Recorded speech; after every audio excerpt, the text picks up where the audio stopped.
Well, good afternoon. Welcome back to the Learning Investor. So we've been making some videos about learning about different things, basics, and finance. And so today we're going to talk about the difference between price and value. Most people think that whatever something costs, that's how valuable it is. But is there a difference? Is there a difference between price and value? Both of those change. What happens when the price goes up?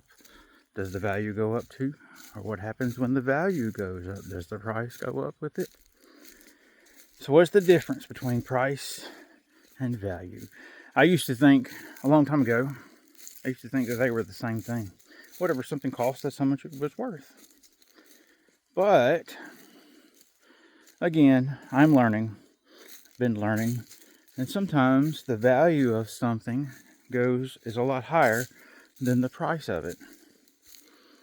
And so sometimes the price of something is a lot higher than the value. How do you know whether you're getting a good deal or a bad deal? And so price is how much you pay for something. Value is what you get when you pay for it. For example, say you buy a car and you're paying whatever the price is that y'all agree on, whether it's the sticker price or whether y'all haggle on it or whatever. I like haggling. It's kind of an adventure for me. But anyway, some people pay just the sticker price. So let's suppose it's a $50,000 car, which I think I average is like 42, 45,000 these days. Anyway, so it's a $50,000 car. And does that mean that car is worth $50,000? Brand new vehicle. What's the value of it? Well, as soon as they will drive off the lot in that brand new vehicle, the value of it goes down. Now they just paid $50,000. They ain't even made the first monthly note on it probably.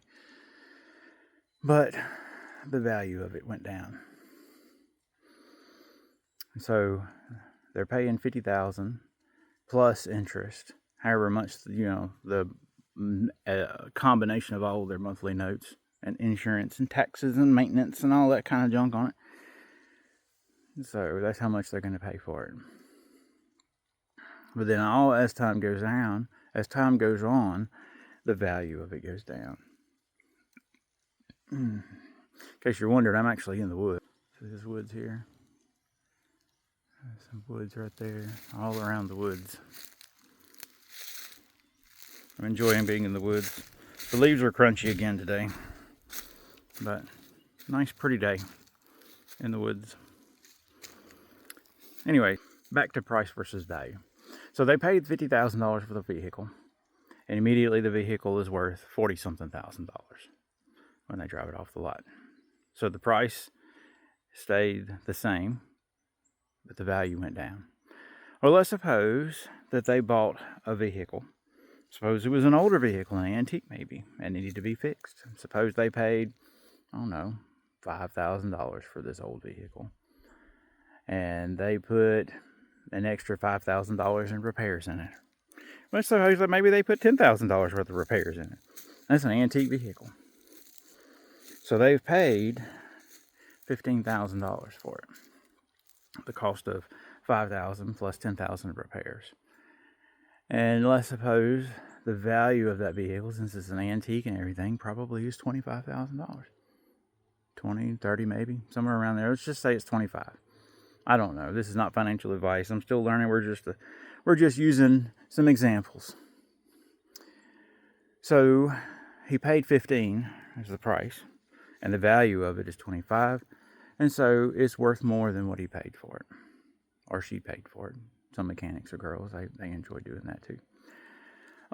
Let's take, for example, other types of investing. So like you have a stock that you bought. Like I said, this is not financial advice. We're just hypothetically talking, using examples, teaching theory instead of giving advice. So let's suppose you buy a piece of stock, and that stock has an 80% dip when you buy it. Say it was worth $100 and now it's only worth $20. Or it's priced as $100, now it's priced at $20. So you buy $20. You buy it at $20. And then it goes up to $50. Well, it was probably worth $50 when you bought it at $20, but the price was $20. They have something called, in investing in stocks and crypto and things like that, they have a term called oversold, overbought.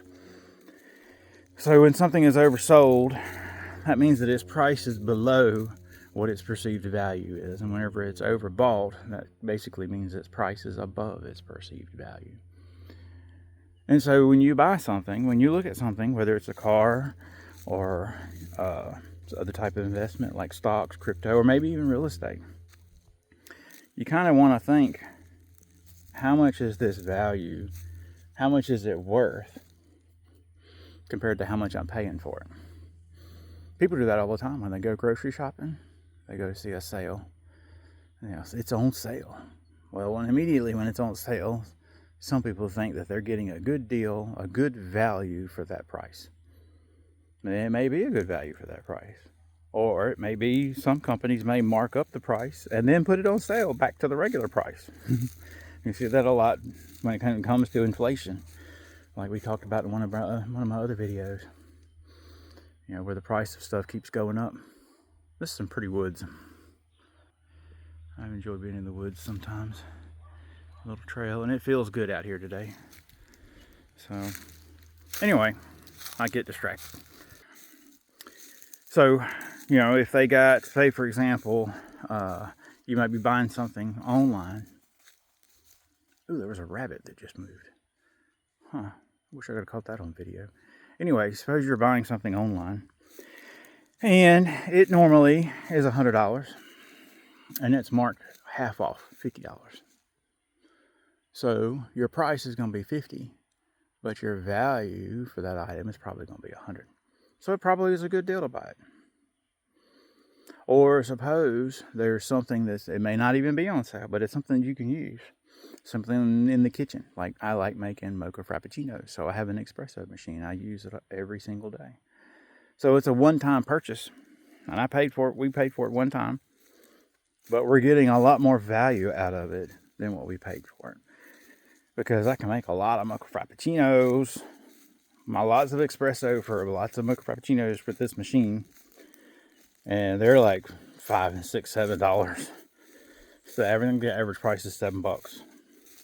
So when I go to make my own mocha frappuccino, it doesn't cost me hardly anything. Just a little bit of time.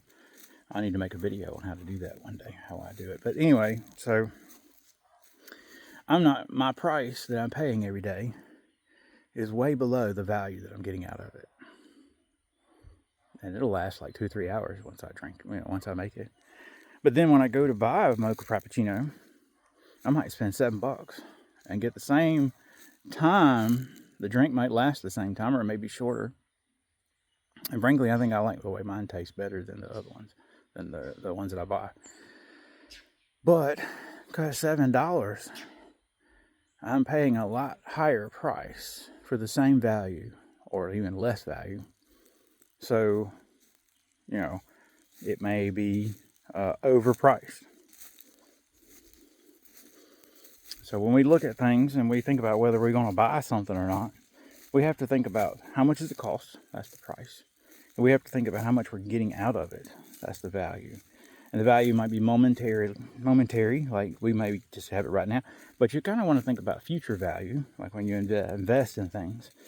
How much am I going to use this? How useful is it going to be? How much is it going to be worth in the future? Is it going to go up in value? Is it going to go down in value? And we might talk another video about having an exit strategy, what to do when things go up in value, how to take profits and things like that. But anyways, just be considerate that something, however much it costs, is not necessarily how much it was worth. So anyways, we're learning. That's the learning investor. We're learning every day. Every time we make a financial transaction, it can be a learning experience. So come learn with us. If you like what we do, hit subscribe, hit the bell so you get notified. Remember, this is not financial advice. We're just learning. So thanks. Talk to y'all later.